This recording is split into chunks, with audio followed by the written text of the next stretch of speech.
we heard that.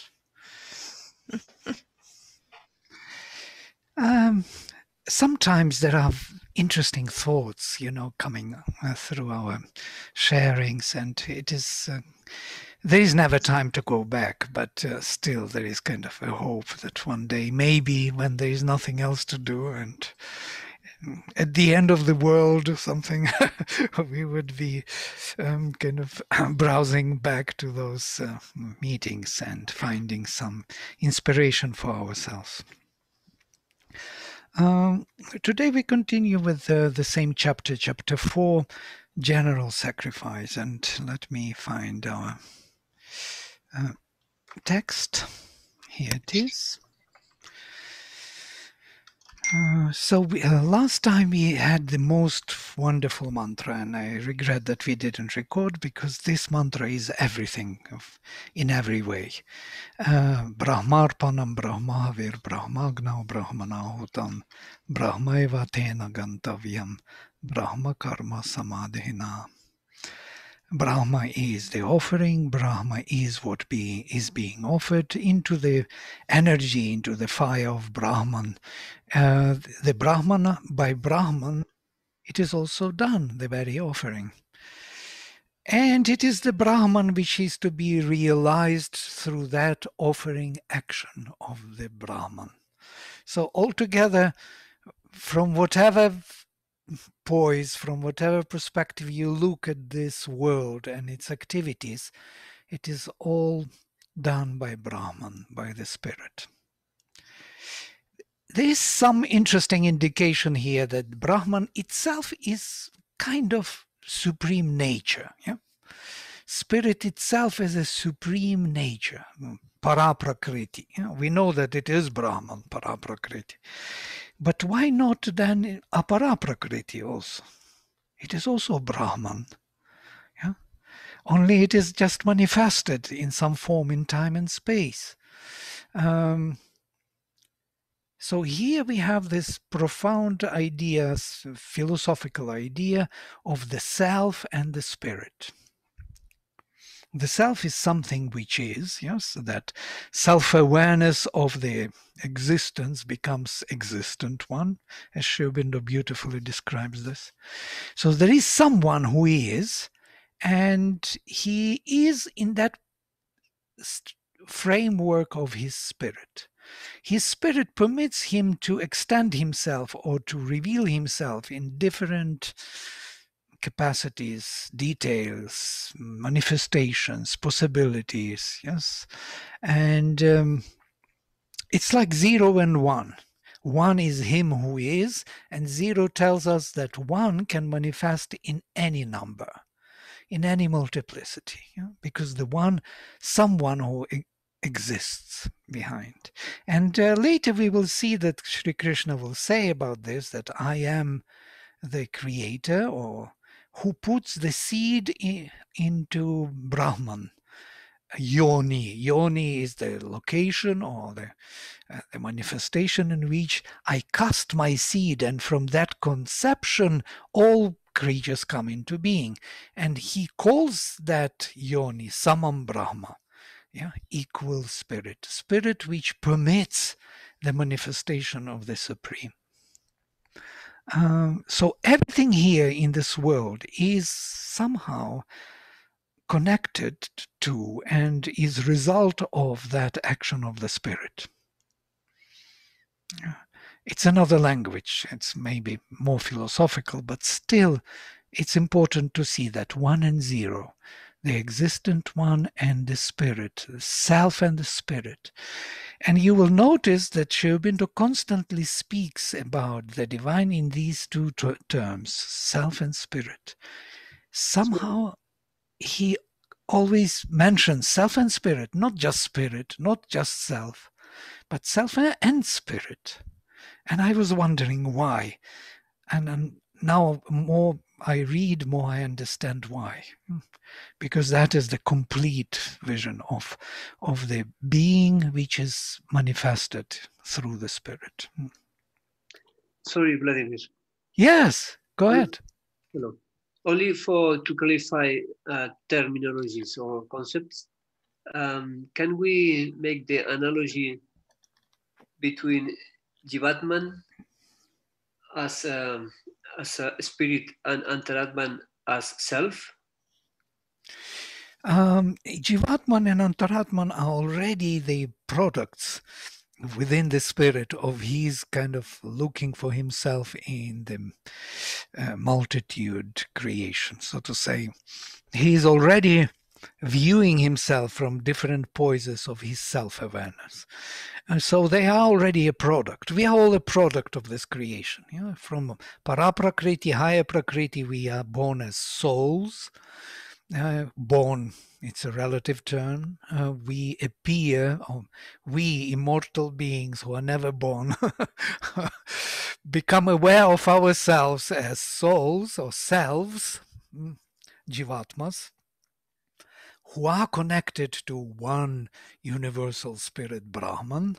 And that's why it is said he is the self. And Shubhendu, even here, I was just reading this book, where he says this, Brahman is this self. That's important because self and the spirit are one and the same on the highest level. But they are playing this game. One is self-aware of oneself and other is just by himself. The ground for everything to appear, any self-awareness. Yeah. Sorry. And then a psychic being is self? Psychic being is a projection of that unborn self, self-awareness of ours within the Brahman, and the projection into the manifestation well.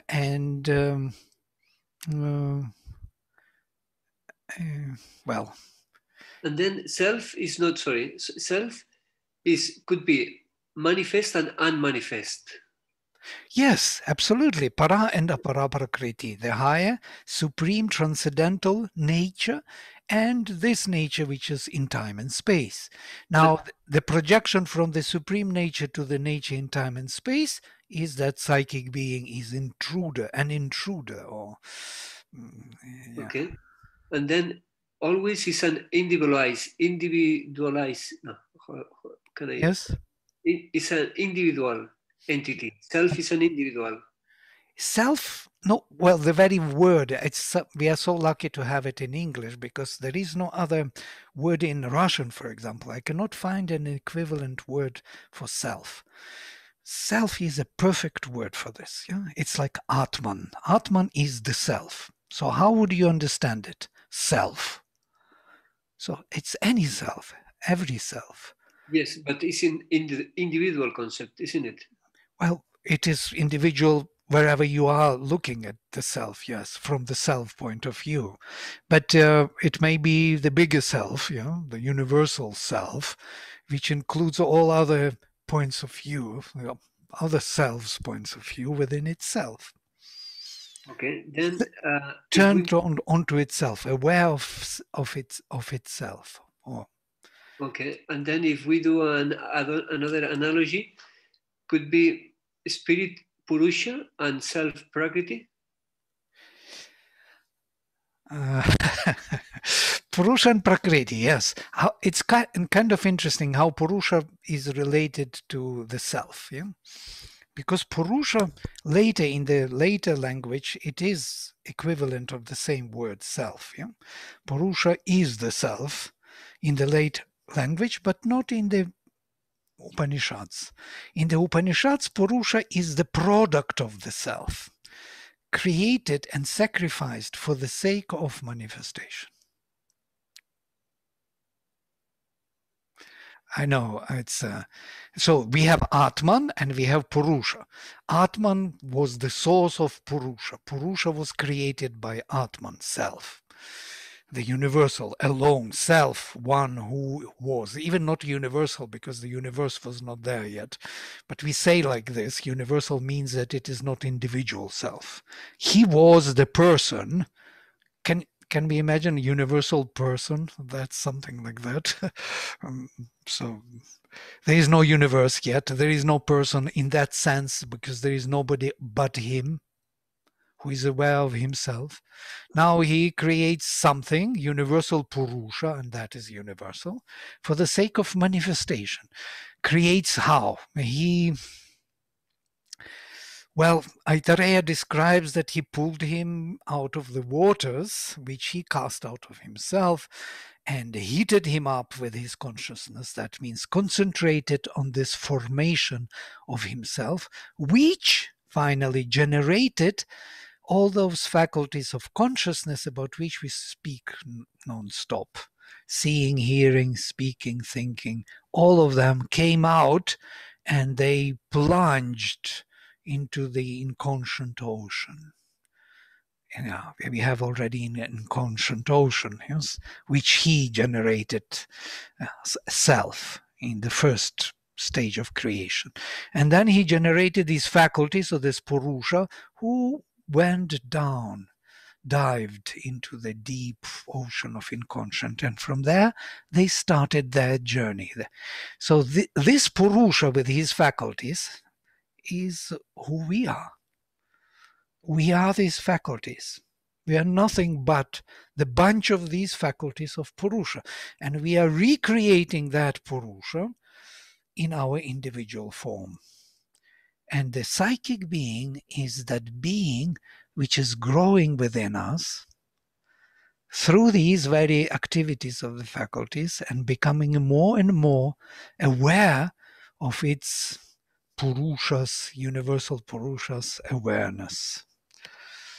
So that's the whole deal, if it makes sense.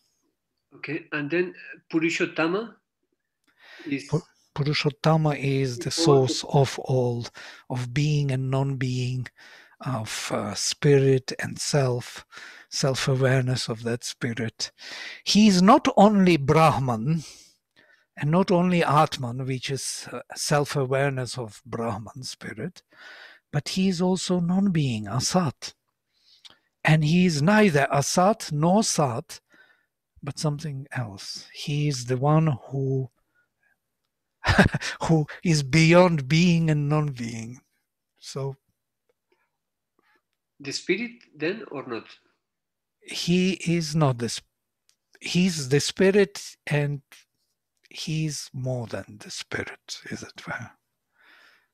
Okay, and when we say us like a self, we are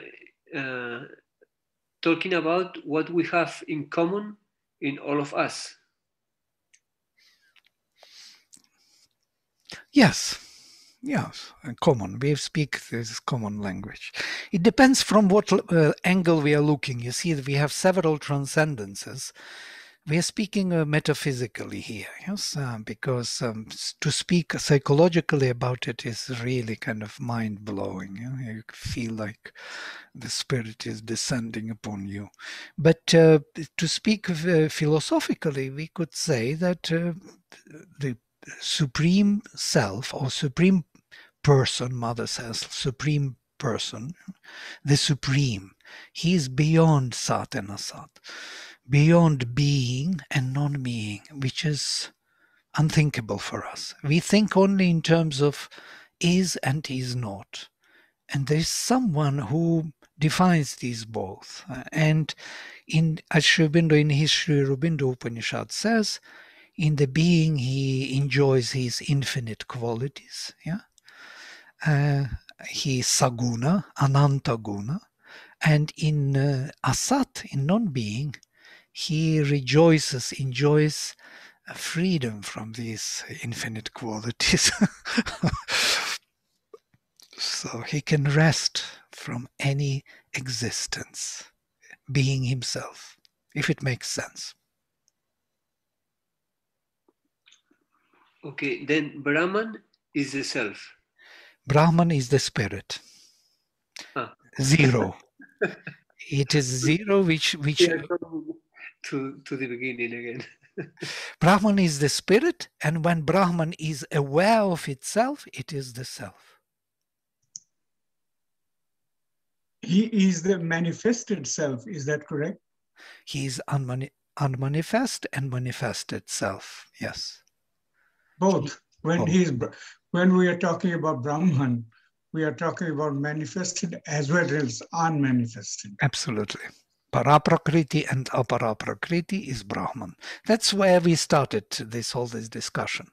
That Brahman has this quality of embodying the One. The One is the Supreme. Yeah? And to be embodied, he needs something which would permit him to reveal his infinite qualities.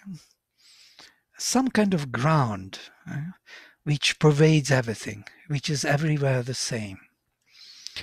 And that allows him to be many and to be one, to interact, to be transcendent, and to be in time and space. Brahman permits this. Brahman is the ground, the foundation for all the manifestation. And that's why we have this beautiful shloka here, that Brahman is the offering, Brahman is what is offered, Brahman is the energy into which it is offered, and by Brahman it is done. And it is Brahman who is to be achieved by this offering, by the action of Brahman.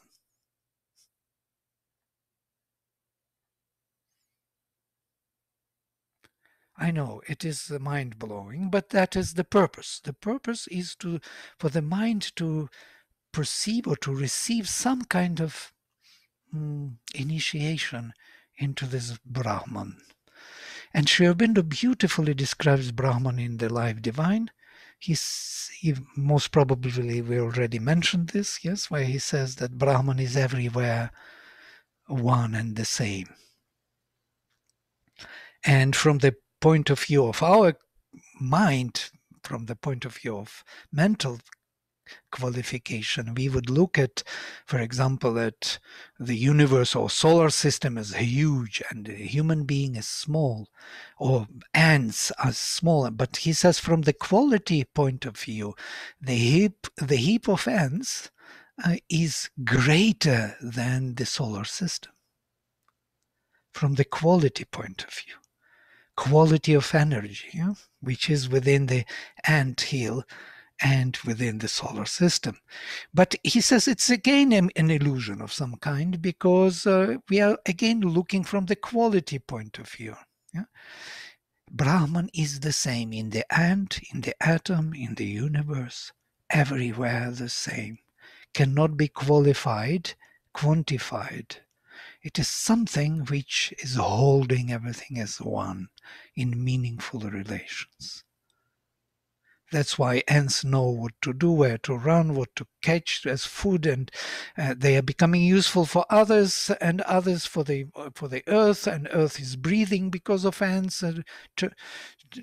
Termites it's playing a huge role for all the plants to grow, as we know. Yes, plants know what to do. Everyone knows what to do, how to relate in a meaningful fashion, and create this huge interactive cosmic world. That is Brahman. I know it's beyond the mental capacity to comprehend, but that's the beauty of it. We don't need to comprehend it. We can keep it as such. And what is our relation with Brahman? Yes, that's a question. It's a big question. What is our relation with Brahman? All our relations are Brahman's relations. There is nothing which is not Brahman here.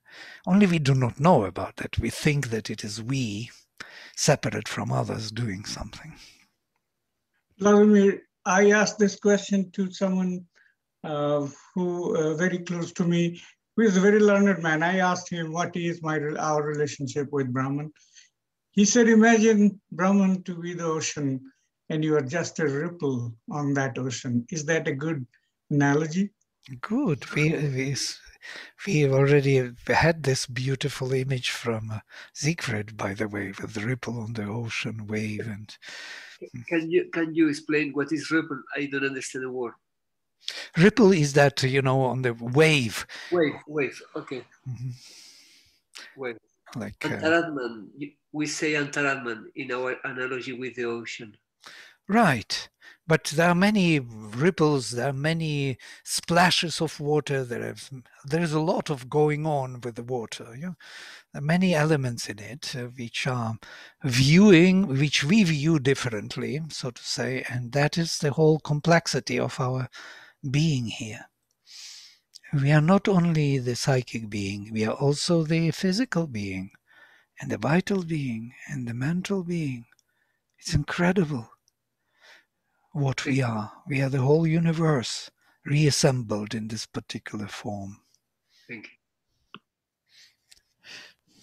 you. Vladimir, I have a question. Maybe, can you talk about how to find your psychic being, which is the only immortal part in you, right? Well, the whole integral yoga is about this, to find the psychic being, yes. Mother says it takes some time, yes, at least 25 years, she mentions somewhere. She helped some ashramites to do it, to awaken their inner self, like Kamal Kiran, for example. She was sitting for hours pulling his psychic being from his chest. Well, lucky Amal Kiran, he got his psychic being in front and became aware of his immortal being here in manifestation, yes. For others, for us, it is more difficult. We have to find our way to it. Some of us have some glimpses of it, I'm sure. Otherwise, we would not be sitting here reading this Gita. We know something within us is seeking this light, this possibility to be truly what we are, to be true to ourselves, which is kind of forgotten. We are constantly manipulating something to make things work. But to be true is so liberating. No need to manipulate anything, just to be oneself. And one day we will discover it, I guess. So if we look into these other shlokas, which are very interesting, how we follow this first great shloka, that everything is Brahman. And here there are details, given details how the sacrifices are made. And it would be interesting for us to see, I guess. If you have question or something to say, please interrupt anytime. Just switch on microphone and say it. Because I don't see you all, so I may not react to if you want to say something. So let us go ahead. Daivam eva pare yajñam yoginav paryupasate. Brahmagnau apare yajñam yajñena eva upajuhvati.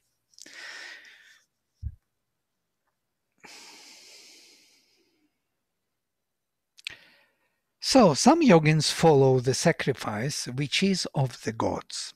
Now it's quite interesting that Sri Aurobindo says of the gods. I think it is him. Daivam. Daivam is made of the devatas, of the gods. And in the Upanishads, gods are these faculties of consciousness which represent Purusha. Purusha is represented by the faculties, by seeing, hearing. It is he who is witness. Witness how? Because there is a sight, drishti. He can see. See is not only seeing with the eyes, but also seeing as consciousness sees. Yes, and so some consider yogins worship yajna, consider yajna, follow paryupasate, literally worshipping it in every way as the daivam, as the belonging to the gods.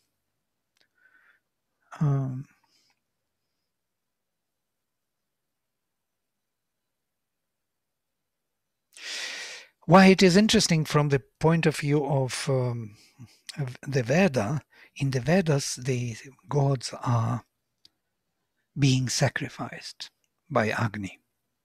Agni is sacrificing there the gods. We do not translate it like this because there is no tradition to translate this way. We translate that Agni sacrifices to the gods. But truly speaking, Agni sacrifices the gods. It is those devatas, those higher faculties of consciousness are brought down into our lower hemisphere and made to work here for our transformation. And that is called the sacrifice. And that's why it is Daiva. It is the divine, because the divine forces are brought in. They are invited or they are dragged in by Agni. He commands them to come because he is the divine will, and they all obey his will. So we have this secret operation within us. We have this aspiration in us, which is the divine flame, which commands these forces to come down. So there is only one way to get them work within us. It is to aspire, truly aspired for them. Yeah? So it's a very good solution in the integral yoga. Sincere aspiration can realize everything. Brahmagnau apare yajnam yajnena eva upajuhvati, and others make an oblation or offering by the sacrifice. With the help of the sacrifice, they offer the sacrifice into the fire of Brahman. Now we heard that Brahman is that energy, and all the sacrifices come to the mouth of Brahman. He is partaking of all the offerings, of all the consecrations, of all the tapasyas, all the efforts to overcome oneself, all the efforts to improve oneself in some form or another are the sacrifices. Every effort to overgrow one's weakness, to overcome the obstacle, to become better, for the betterment of the world and oneself, every movement can be considered the moment of this sacrifice. So, and if it is offered into the flame of Brahman, into this flame of the spirit, which is present everywhere, then all forms of the sacrifice are welcome. That's why somewhere later he will say, whoever brings me either a leaf or water, simple things, fruit, flower, doesn't matter what, matters that we do it, that we remember, that we also make it real, physically real. That physical offering is important. It's like a carrier of some kind of energy, holding the ground or foundation for this to happen. That it is not some lofty spirit beyond our imagination. It is here present, and that's why it has to be worshipped here. The whole Indian tradition is built on it. We criticize it from the European point of view. Why do they worship trees and there's anthills and so on, stones and rocks? But truly speaking, it's not about worshipping rocks. It's about worshipping the divine here in every form, which actually is very liberating if you can really do it. You can feel the presence of it. Yeah. Yes, Siegfried. Yeah. My interpretation is yajna, like what I heard. I have this interpretation now. Yajna is the compilation of sacrifice, aspiration, and the descending of the divine all together, the same. Yes, yajna is of double movement, correct. Up and down. The fact all together. Yeah. And the fact of yajna is the opening, the aspiration, and the descending all together. Yes, and yes, absolutely. Otherwise, how? How would transformation? Yajna is a transformation of the nature by the spirit. How would it take place if there is no aspiration calling? If there is no answer? It's quite interesting that when we are calling, we spoke about this, the true call is already actually an answer in a way. It's because if we truly call, yes, that means that the spirit is already there. It calls itself through us, as it were. We are being engaged, put into this loop of him relating to himself through us. Yeah? So the one who loves is loved. The one who chooses the divine is chosen by the divine, says Sri Aurobindo. Because to choose the divine is impossible for this lower being. Yeah? It needs to be the divine being in us who will make this choice. And we who are engaged with all this around, with all our unregenerated being, would feel the presence of it and will start joining the sacrifice. It's very practical, by the way. It's more practical than we think. Vladimir, it kind of, here's my picture of what you're saying.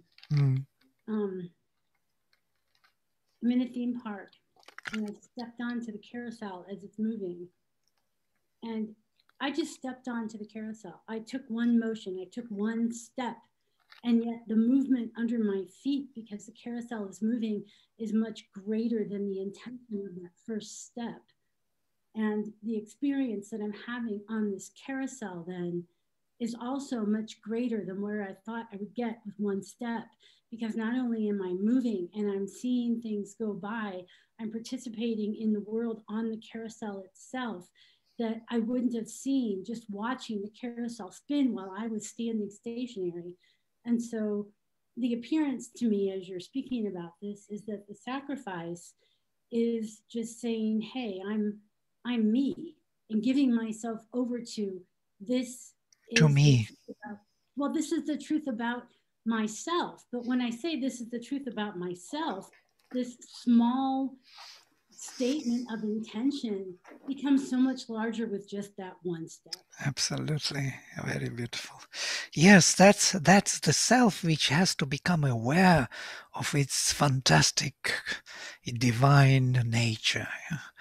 And to become aware of it, there is a way, there is an effort, a sacrifice to recover or to discover the true being behind that which was an appearance of ourselves. And the ego disappears and the true being is kind of present somehow, tangibly, not maybe seen, but is present through our life and activities. We could feel its constant care, its constant presence above the head, behind the, as if somebody is softly holding you behind the shoulders, and your heart is feeling its presence, and there is this intimate sweetness, relations between the two going on while you're doing something or thinking about something or just doing normal things. But that presence, that sweet presence of the truth in everything is possible. We have to, by this means of the transformation, we have to offer the transformation into the energy of transformation. And then we will have, yeah, it sounds all the same, yes, for the mind, but it is not the same. It is like you recognize the divine in every form in this manifestation. To recognize it, we need to do something. It's not enough just to do nothing. Yeah? It won't work. So it has to be done. What shall we do? We should do the sacrifice. That's what it is. The sacrifice is the betterment of everything. Constant effort to overcome everything which is dragging us down to the ordinary, separated existence. to that comfort zone in which we do not develop.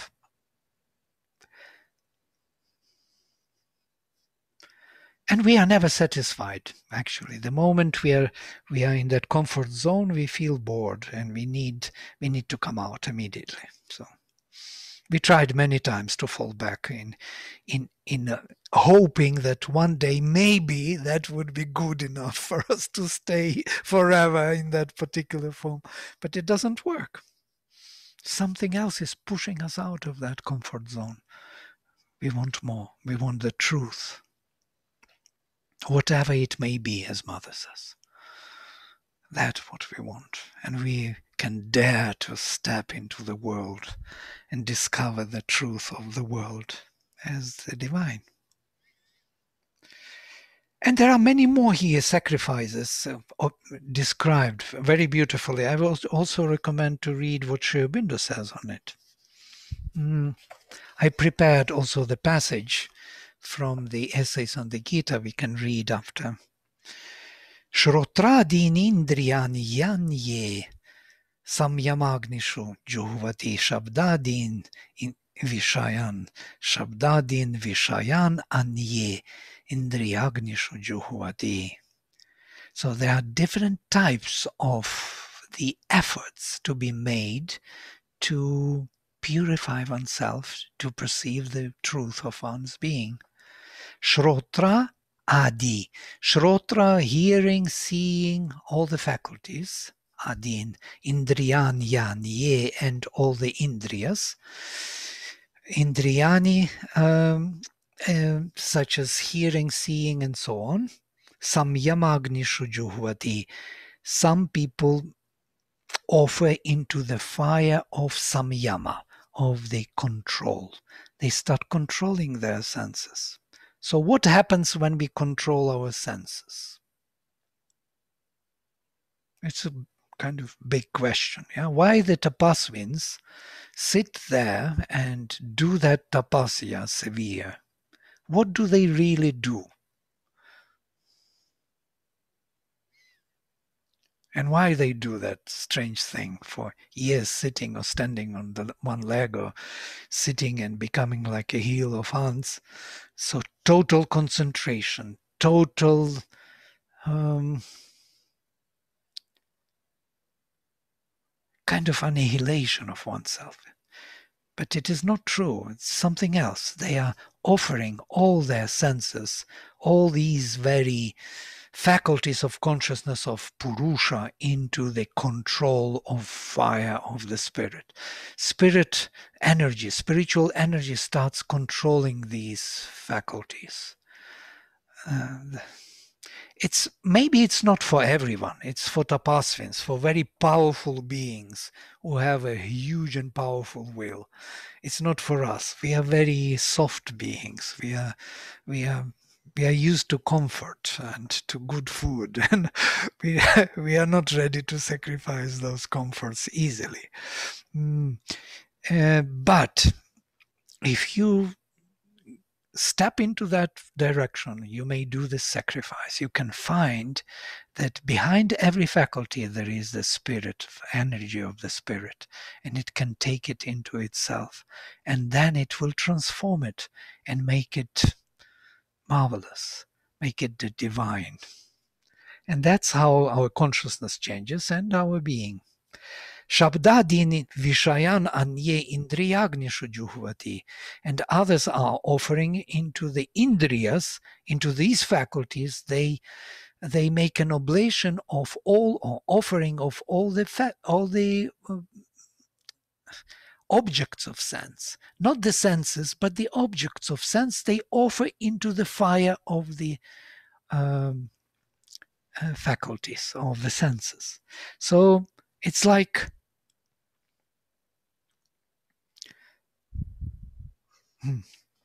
let us read what Sri Aurobindo says. It would be better than I would say.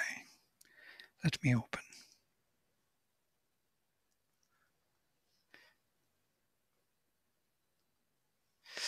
Here it is.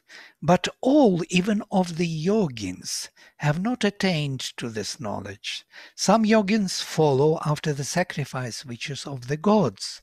Others offer the sacrifice by the sacrifice itself into the Brahman fire. We just read it.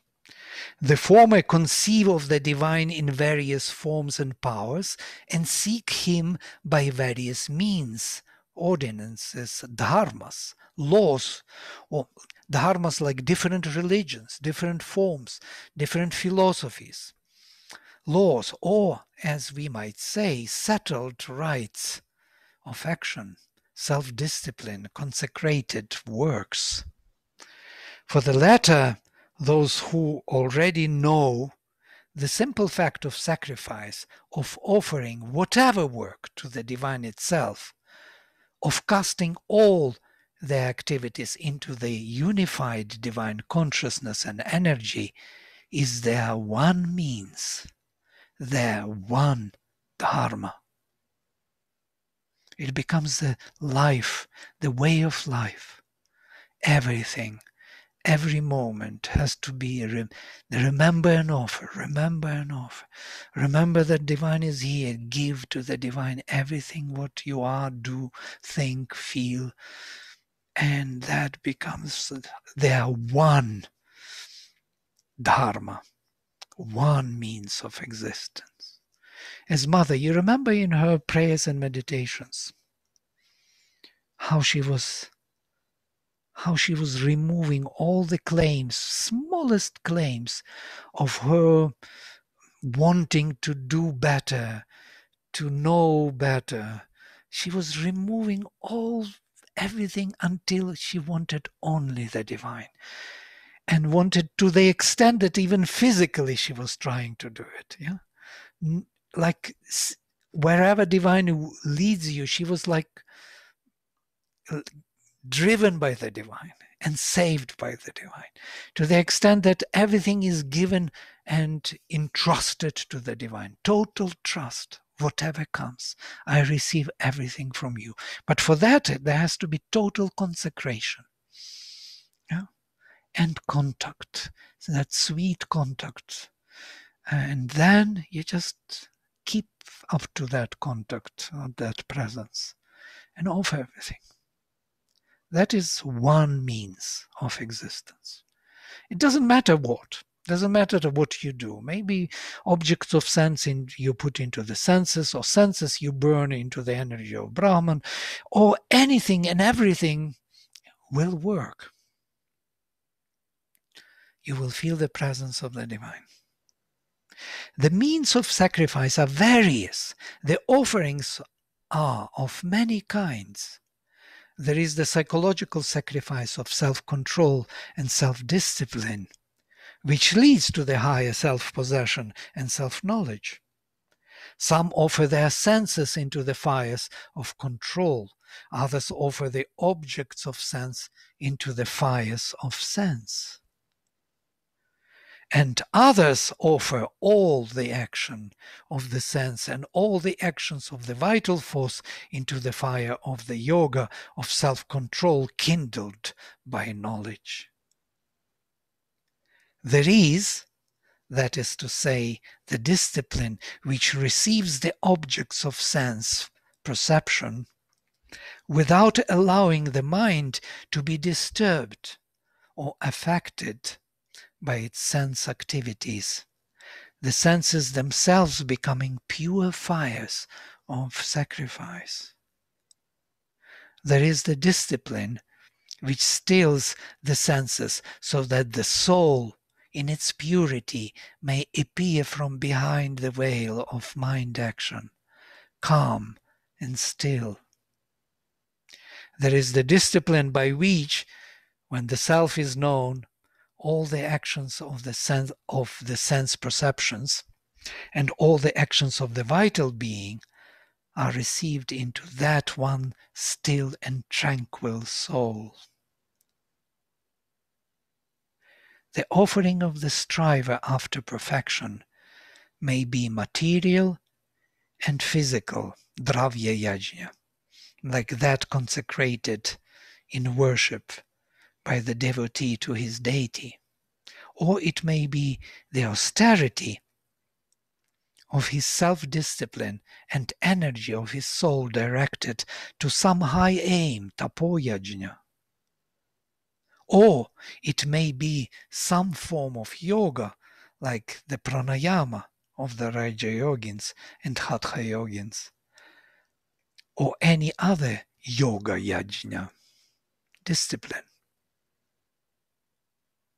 All these tend to the purification of the being. All sacrifice is the way towards the attainment of the highest. All of them are okay. They lead to the one goal. All the roads lead to Rome.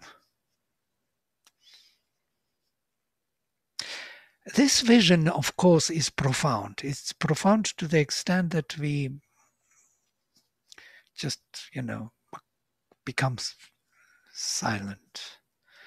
So everything works in that direction. If consciousness is present, if the intention is to realize the divine, is actually a calling through different means, through senses, through objects of sense, through your surrounding, through your material, through your vital, through your mental, through your soul aspiration.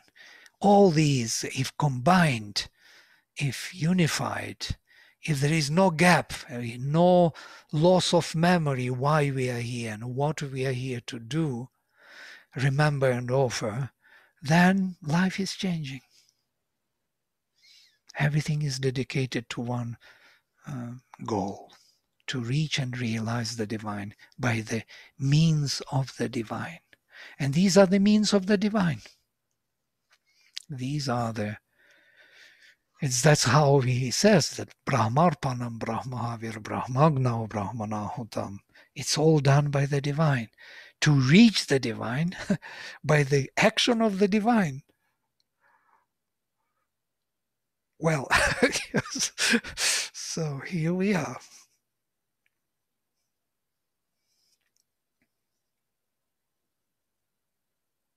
Powerful, very powerful. And it's real. It's not an imagination of some mind or some vital wish or some kind of... It's a totally real world which is ready to open to us if we want to. Vladimir, sorry, when we have this kind of orientation up to a highest place, is only symbolic, isn't it? And then if we make the yajna, we can do the yajna to ourselves. Well, it depends on consciousness, yes. If consciousness is seeking the divine, doesn't matter what you do and how you do it. You will find your way to do it. Yeah. You may follow some discipline which is prescribed, which maybe you will try and you will see that doesn't work because while you do it, there is no consciousness in it. You do it mechanically. You go to church mechanically, put the mechanical candle and believe that the priest will, pray for you and you will get the result. But that is not the result we are seeking. We are seeking the change, transformation of our own nature.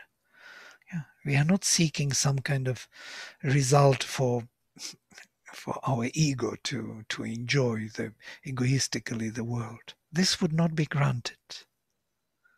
I mean, this can be also granted if it leads eventually to that. But everything is granted because the divine knows our weaknesses. But okay, it tells you, all right, you wanted that, get it. But you may be very disappointed to get it after. Egoistically. Or you are frozen, yeah, Siegfried? Yeah. I thought that he was so attentively listening and he got frozen.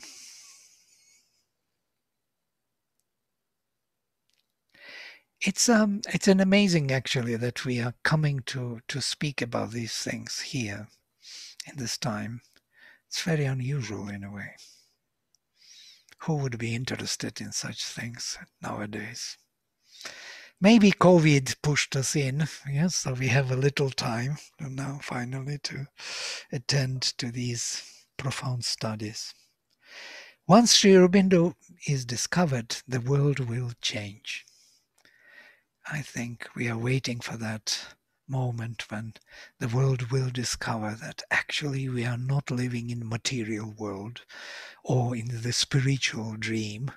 We are in this perfect integral creation, and everything is possible here. And the values do not depend on how much money you have in the bank.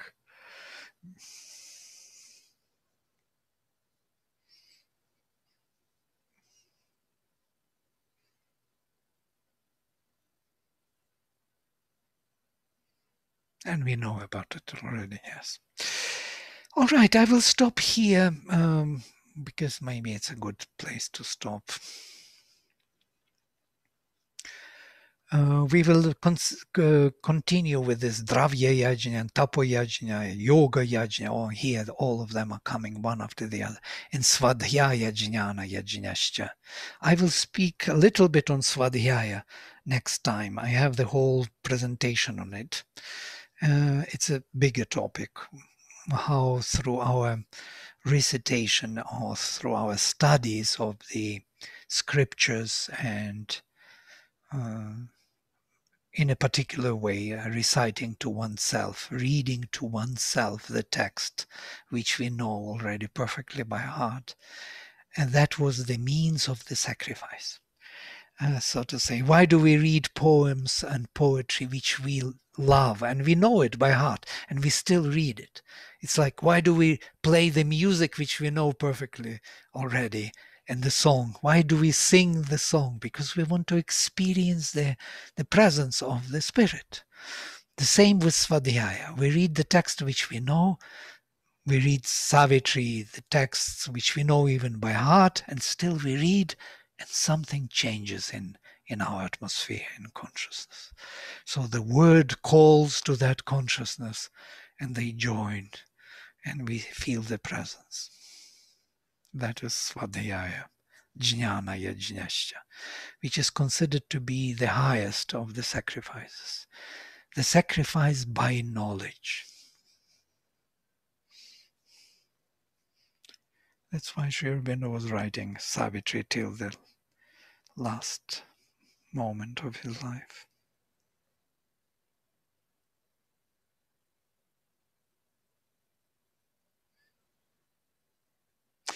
All right, if you have some thoughts or insights, please share.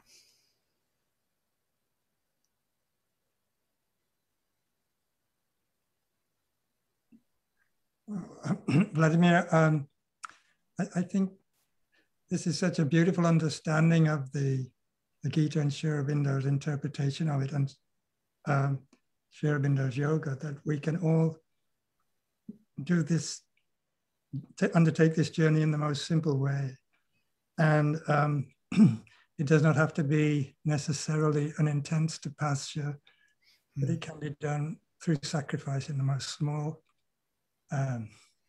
simple things. And it doesn't, we don't have to do it all in the same way. We're all individuals. We can all have our own approach, and they're all equally valid and effective.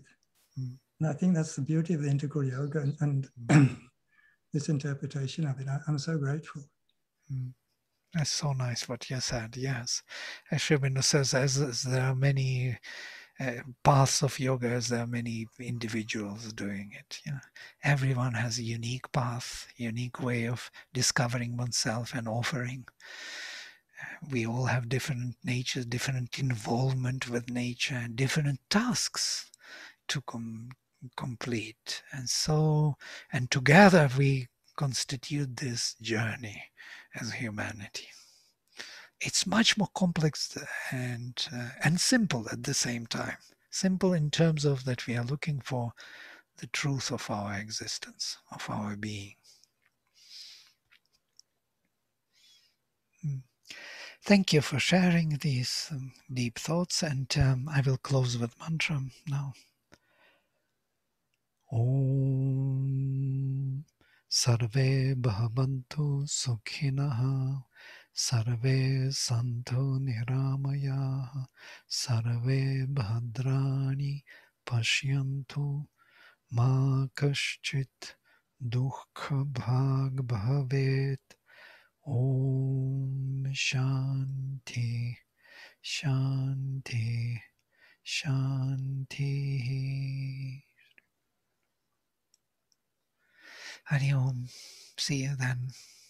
All the best. Thank you. Bye. Thank you. Bye. Thank you. Bye-bye.